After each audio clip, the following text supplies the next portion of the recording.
We started with 30 teams. Now we're down to 8 as the inaugural NBA in-season tournament rolls on. There were several clinching scenarios on Tuesday night, including the Celtics, Knicks, Bucks, Pelicans, Suns, and Kings, all moving on to the knockout round.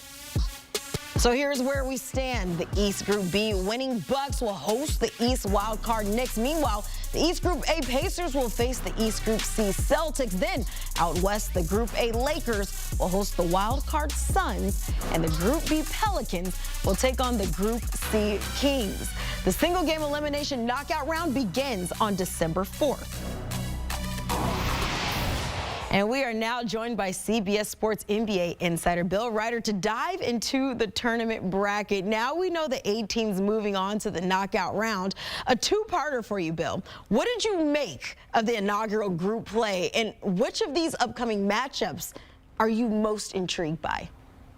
I got to tell you, I loved it. And I know that there's skepticism. I talked to a lot of folks this week around the NBA about the lukewarm feeling and investment in this in-season tournament, but I thought the final night of group play, really that final game, Kings against Warriors, was riveting. It was exciting. You could tell the competitive juices were coming out a little bit. I'm excited about all of these games, but give me that Lakers showdown with the Suns. I mean, those are two teams with massive expectations, with all-time great veterans who have something to prove, and I think it'll be an interesting test in terms of how competitively those guys, Kevin Durant and that team, LeBron James and that team, how hard they go at each other to give an indication, a sense of just how much maybe winning this thing might matter now that we've eliminated most of the teams in the NBA. And as you said, we're down to the final 8.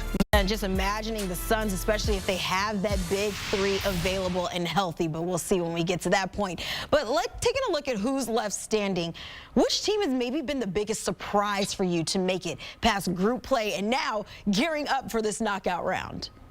All right, it's going to sound like disrespect, but it's not. It's my shortcoming for not seeing how good the Pacers could be. And with Tyrese Halliburton, what he has done and what he can do, you should always know that level of excellence. If you've got a guy that can be the best player on the floor on any given night, you can win games.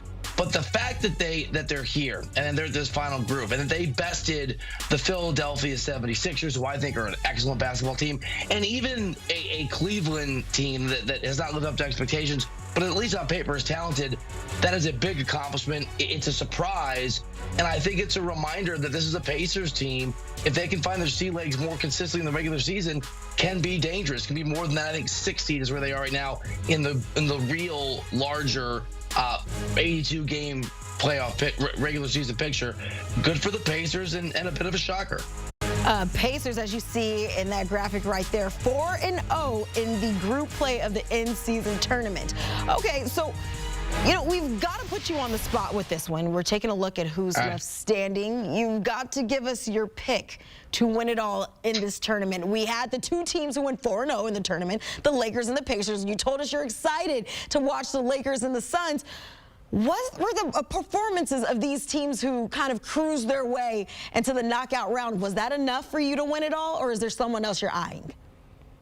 Look, I think the Lakers are really interesting because LeBron James is a competitive guy, and obviously there's been some noise and some frustration around the Lakers this year, and this might be a way to inject some momentum. But no, I'm going Celtics. I mean, they're the best team in the NBA. It's the most talented roster. Obviously, they're not afraid to break unwritten rules, and maybe you should break these rules when point differential matters and just foul guys for Andre Drummond at the end of games. If you got to do what you got to do, it's a one-game elimination situation. Any of these teams can literally win. I mean, literally any of these 8 teams that are left can win this thing because it's not a best-of-7 series. And so on any given night, these teams can win basketball games against the teams they're playing. But I think the Celtics are clearly the best team. I think they're clearly the favorite. I think they should have been in the NBA Finals last year. So give me the Celtics to keep it rolling and to dominate in this in-season inaugural tournament. Celtics keeping it rolling, 14-4 on the season, looking to keep things going as we look ahead to the knockout round. Like you said, anybody can take this. It's a single game elimination series, so it could be really, really exciting. Bill, I appreciate it, and thanks for staying up with us.